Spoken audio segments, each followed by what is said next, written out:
Mukwira's paintings are distinctly African. He credits his grandmother for inspiring his storytelling skills. The African stories that I paint are inspired by the growth that I had being born from a Zambian grandmother. She's the one who was telling us those stories when I was still a young boy.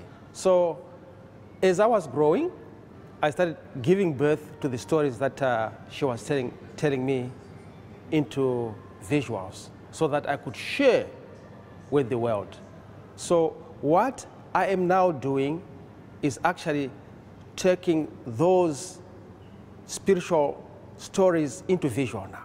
Zach's approach is unique in that he combines the ancient stories that he's heard from his grandmother and the legends that he has lived with and the traditions that he's lived with contemporary paintings. His images are very contemporary, like his barcoding, like the numbers that he does on the sides. As he said, everything is barcoded and we wear labels. So it's sort of a nod and a crossover between ancient and modern. Mukwira wants to share previously untold African stories with the world. He's already exhibited in many countries.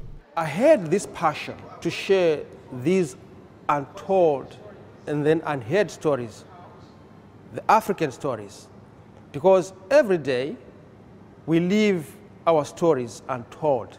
So I thought I'm here to share these stories so that I could share with them. We were just blown away by his talent and by his beautiful images. And then he began to tell us the African stories.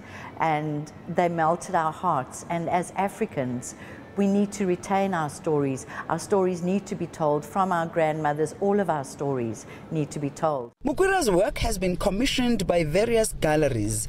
One of his proudest achievements is showcasing his paintings in a chain of popular restaurants in South Africa.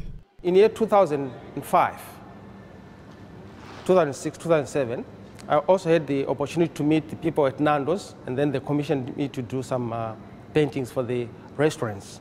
So I did a couple of paintings, up to about 30, which they distributed to different districts here in South Africa.